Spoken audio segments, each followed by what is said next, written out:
ஓமந்தூர் ராமசாமி தமிழகத்தினுடைய முதல் முதலமைச்சர்.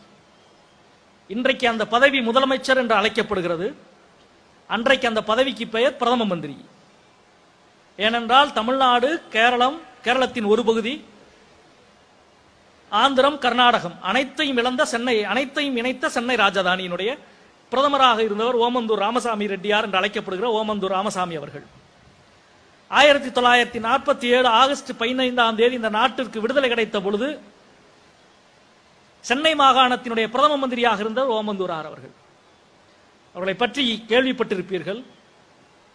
நான் எளிமை என்று சொல்வதற்கான ஒரு அடையாளமாக அவருடைய வாழ்வினுடைய ஒரு பக்கத்தை இங்கே நினைவுபடுத்த வேண்டும் என்று நினைக்கிறேன். அவருக்கு விவசாய முதலமைச்சர் என்று ஒரு பெயர் இருக்கிறது. இந்த நாடு விடுதலை அடைந்த பொழுது யார் பிரதமராக வர வேண்டும் என்பது டெல்லியிலே ஒரு பெரிய சர்ச்சை நிகழ்ந்து கொண்டிருந்தது. நேருதான் பிரதமராக வர வேண்டும் என்று ஒரு குழுவும், இல்லை வல்லபாய் படேல் தான் பிரதமராக வர வேண்டும் என்று இன்னொரு குழுவும் கச்சை கட்டி வேலை பார்த்துக் கொண்டிருந்தது. வழக்கம் போல் காந்தி மௌனமாக இருந்தார். யாரை காந்தி சொல்ல போகிறார் என்று யாருக்கும் தெரியாது. காந்தியினுடைய அரசியல் வாழ்வினுடைய உச்சம் தனது அரசியல் வாரிசு யார் என்பதை காந்தி அறிவித்ததில் தான் இருக்கிறதா நான் நினைக்கிறேன். ஏனென்றால் காந்தி ஆன்மீகவாதி. தொழில்துறை சார்ந்து தொழில் வளர்ச்சி, நவீன வளர்ச்சியை எதிர்த்த காந்தி அதற்கு நேர் எதிரான ஒரு மனிதரை தனது அரசியல் வாரிசாக காந்தி நினைத்தார். அதுதான் நேரு. நாட்டின் பிரதம மந்திரியாக யார் வர வேண்டும், வல்லபாய் படேலா, நேருவா என்று எல்லாரும் கச்சை கட்டி கொண்டிருந்த பொழுது காந்தி சொன்னார். பத்திரிகையாளர்கள் கேட்டார்கள், இந்த நாட்டின் பிரதம மந்திரியாக யார் வர வேண்டும் என்று கேட்ட பொழுது காந்தி சொன்னார், இந்தியாவின் பிரதம மந்திரியாக நேருதான் வர வேண்டும் என்றுதான் காந்தி சொல்லுவார் என்று நினைத்தார்கள். காந்தி அப்படி சொல்லவில்லை. ஒரு விவசாயி பிரதம மந்திரியாக வர வேண்டும் என்று சொன்னார். பத்திரிகையாளர் கேட்டான், அப்படின்னா நேரு அப்படின்னாரு. அதுக்கு காந்தி ஒரு நிமிடம் கூட காலதாமதம் இல்லாமல் பதில் சொன்னார், அந்த விவசாய பிரதம மந்திரிக்கு மொழிபெயர்க்கிற வேலையை நேரு செய்யலாம் என்றார். இப்படிப்பட்ட காந்தி எவ்வளவு நாள் உயிரோட வச்சிருக்க முடியும்?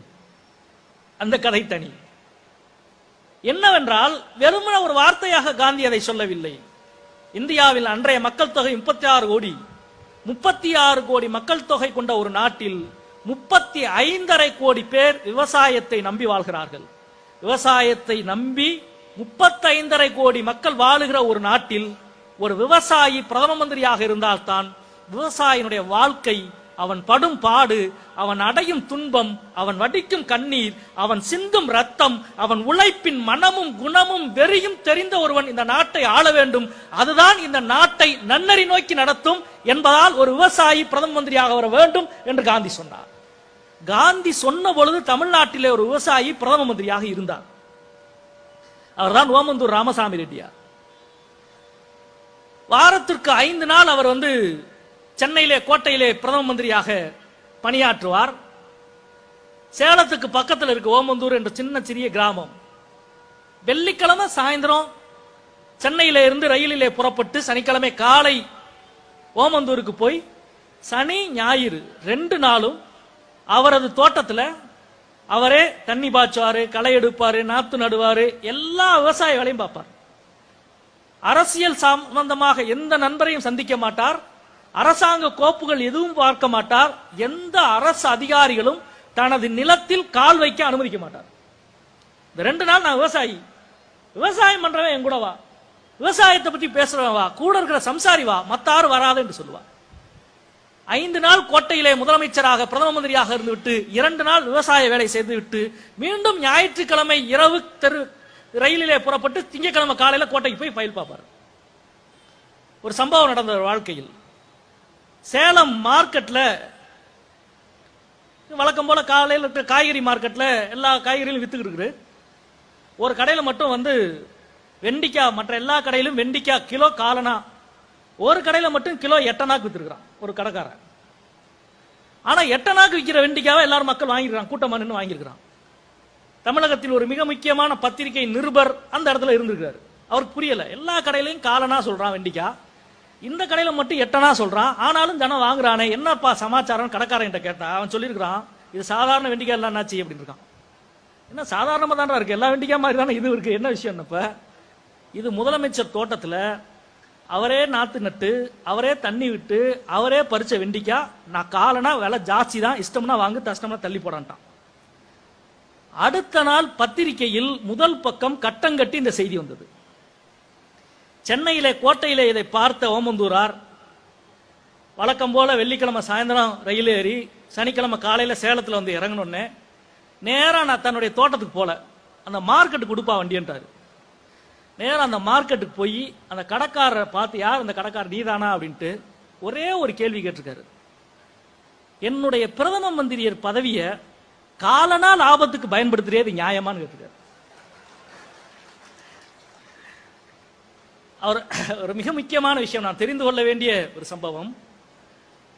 அரசாங்க அலுவல் காலமாக சென்னையில இருந்து புறப்பட்டு தென்காசியில் திருநெல்வேலி மாவட்ட சுற்றுப்பயணம் செய்து தென்காசியில 2 நாள் தங்கி இருக்கிறார். தென் மாவட்ட வளர்ச்சிக்காக போயிருக்கார்.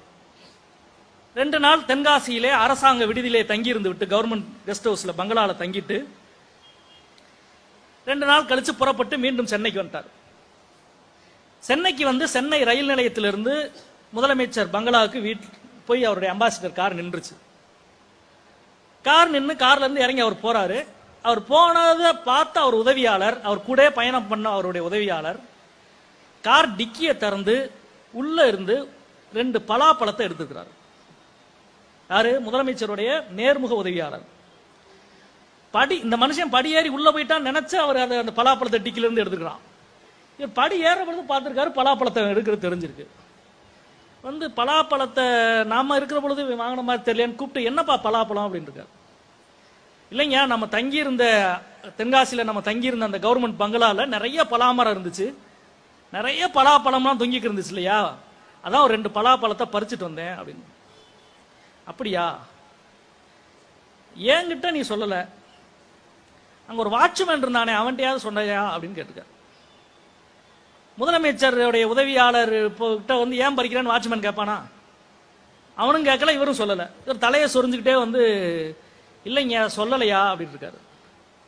இப்படியே யோசிச்ச ஓமந்தூரார் சொல்லியிருக்கிறாரு, அந்த வாட்ச்மேன் என்ன நினைப்பான் யோசிச்சியா அப்படின்னு இருக்காரு. இவருக்கு புரியல. இல்ல என்னங்க சொல்றீங்கன்னு இருக்கான். இல்ல, அந்த வாட்ச்மேன் என்ன நினைப்பான், முதலமைச்சருடைய உதவியாளனே பலாப்பழத்தை திருடுறவனா இருந்தா முதலமைச்சர் எதெல்லாம் திருடுவான்னு அவன் நினைப்பானா மாட்டானான்னு இருக்காரு. இவனுக்கு அப்பதான் லேசா வேர்த்திருக்கு. இல்லைங்க தப்புதான்யா, இனிமேல் சொல்லிட்டு செய்றேன். என்கிட்ட சொல்லி என்னப்பா போகுது, ரொம்ப அடக்கமா அமைதியா பேசுறவர், என்கிட்ட சொல்லி என்னப்பா போகுது. அப்பதான் பெருமிச்சு இருக்கா, சரி அந்த வாட்ச்மேன்ட்ட போய் சொல்லுப்பா அப்படின்னு இருக்காரு. அவருக்கு புரியல. ஐயா என்னையா சொல்றீங்க? அந்த வாட்ச்மேன்ட்ட போய் இந்த மாதிரி பலாப்பழத்தை நான் எடுத்துக்கிட்டேன்னு போய் சொல்லிட்டு எழுதி வாங்கிட்டு வான்னு இருக்காரு. அவருக்கு அப்பையும் புரியல. ஐயா என்னையா சொல்றீங்கன்னு இருக்காரு. வாட்ச்மேன்ட்ட போய் பலாப்பழத்தை திருப்பி கொடுத்து பலாப்பழம் பெற்றுக்கொண்டேன்னு எழுதி வாங்கிட்டு வாப்பா, தமிழ்ல தானே சொல்றேன்னு இருக்காரு. அந்த பலாப்பழத்தோடைய அன்றைய விலை காலனா சென்னையில இருந்து தென்காசிக்கு அன்றைக்கு ரயில் டிக்கெட் 6 ரூபா 50 காசு. போக ஆரம்பது வர அமர்றது 12 ரூபா, இது 13 ரூபா. அவருடைய மாச சம்பளம் 12 ரூபா. அந்த வாட்ச்மேன் அந்த உதவியாளருடைய மாச சம்பளம் 12 ரூபா. அவருக்கு ரத்த ஓட்டமே நின்று போன மாதிரி காலனா பலாப்பழத்துக்கு திருப்பி நான் தென்காசிக்கு போக அன்னைக்கு 1.5 நாள் ஆகும், வர 1.5 நாள் ஆகும். என்ன சொல்றீங்க, என்கிட்ட காசுலாம் இல்லையான்னு. ஒன்னும் கவலைப்படாத, காசு இல்லையான்னு ஃபைனான்ஸ் செக்ரட்டரியை கூப்பிடு அப்படின்னு கூப்பிட்டு இவருக்கு ஒரு 12 ரூபா கொடுத்து விட்டு பாத்துருக்காரு. ஐயா இனிமேல் நான் அந்த தப்பு பண்ண மாட்டேன் என்னென்னமோ சொல்லி பார்த்துக்கலாம், என்கிட்ட எதுவுமே பேசாத. ஏன் நானா மரம் வச்சேன், என் தோட்டத்து பலாப்பழத்தையா நீ பிருங்குன, அரசாங்க பலாப்பழம், அங்க ஒரு வாட்ச்மேன் பொறுப்பாளரா போட்டிருக்கான், நீ அவன்கிட்ட போயிட்டு வான்றான். ஃபைனான்ஸ் செக்ரட்டரி 12 ரூபா காசை கொடுத்து போயிட்டு வான்னு அனுப்பிச்சு திருப்பி சென்னை எக்மோர்ல இருந்து வண்டி ஏறி 1.5 நாள் கழிச்சு இவன் தென்காசிக்கு அரசாங்க பங்களாக்கு போயிருக்கிறான். இவன் நேரத்துக்கு வாட்ச்மேன் 2 நாள் லீவ் விட்டு போயிட்டான். 2 நாள் இருந்து வாட்ச்மேன் கொடுத்துட்டு பலாப்பழத்தை பெற்றுக்கொண்டேன்னு எழுதி கொடுங்கன்னு இருக்கான். அவன் மேலையும் கீழையும் பார்த்திருக்கான். ஐயா என்னையா வந்தீங்கன்னு இருக்கான். இல்ல முதலமைச்சர் பலாப்பழத்தை கொடுத்துட்டு வர சொன்னாருன்னு. அவன் உண்மையில நம்மள என்னையா சொல்றீங்கன்னு, பலாப்பழத்தை உனக்கு புரியாதரா இது, நீ எழுதி மட்டும் போறா சாமி அப்படின்ட்டு அவன் உண்மையிலே அவன் பலாப்பழத்தை ஏதோ கேலிக்கு பண்றானா என்ன பண்றான்னு தெரியாம உண்மையிலே பலாப்பழத்தை கொடுத்து பலாப்பழத்தை பெற்றுக்கொண்டே நீ எழுதி நெசமாவே கையெழுத்து போடணுமா யார் இருக்கா, நெசமாவே கையெழுத்து போகணும்டா, அந்த ஆள் விடமாட்டான், அந்த ஆளை பத்தி உனக்கு தெரியாதுன்னு எழுதி கையெழுத்து போட்டு திருப்பி 1.5 நாள் ட்ரெயின் ஏறி வந்து முதலமைச்சர் கோட்டையில வந்து அவரை பார்க்கிற பொழுது 6வது நாள் முதலமைச்சர் கோட்டையில வந்து ஐயா பெற்றுக்கொண்டேன்னு எழுதி கொடுத்துட்டாங்கன்னு கொடுத்துட்டாரு. அதை வாங்கி பார்த்துட்டு சரி இனிமேல் இப்படி தப்பு செய்யக்கூடாது, நீ போய் உன் வேலையை பாரு அப்படின்னு சொல்லி இருந்தா கூட அவர் சாதாரண முதலமைச்சர். அவர் அப்படி சொல்லல. என்ன தெரியுமா சொன்னாரு, இனிமேல் இப்படிலாம் தப்பு செய்யக்கூடாது அப்படின்னு சொல்லிட்டு அந்த ஃபினான்ஸ் செக்ரட்டரியை கூப்பிடுப்பா அப்படின்னு இருக்காரு. ஃபினான்ஸ் செக்ரட்டரி வந்திருக்காரு. எவ்வளவு ரூபா கொடுத்து விட்ட அப்படின்னு 13 ரூபா, 2 மாச சம்பளத்துல பாதியா பிடிச்சது, நீ போயிட்டு வா அப்படின்னு கொடுத்த 12 ரூபா உங்க அப்பா வீட்டு காசா அரசாங்க காசுரா என்று சொல்லி அனுப்பியிருக்கிறார். இது ரொம்ப கற்பனை மாதிரி இருக்கும் உங்களுக்கு. ஒரு எழுத்தாளன் பேசுறதுனால ஏதோ ஒரு புனை கதை நான் சொல்ற மாதிரி நீங்க கேட்டுக்கிட்டு. தமிழ்நாட்டில் இப்படி ஒரு முதலமைச்சர் இருந்தாரு, இந்த மண்ணை தொட்டு கொஞ்சம் கும்பிடுங்க. இன்றைக்கும் பொதுப்பணித்துறையில் இவ்வளவு மரங்கள் இருக்கிறதே, இந்த மரத்துக்கு பூரா ஒரு நம்பர் போட்டிருக்காங்கல்ல, இந்த மரத்துக்கு எண் போட சொல்லி நம்பர் போட்டு அந்த எண் அடிப்படையில் ஒவ்வொரு பஞ்சாயத்திலையும் அந்த மரத்தை பாதுகாக்க வேண்டியது கவர்மெண்டோட வேலை என்று சொல்லி மரத்துக்கு எண்ணெய் போட்டு பாதுகாக்க வேண்டும் என்று அரசாணை பிறப்பித்த ஒரே மகத்தான மனிதர் ஓமந்தூரார். இந்தியாவில் வேறு எந்த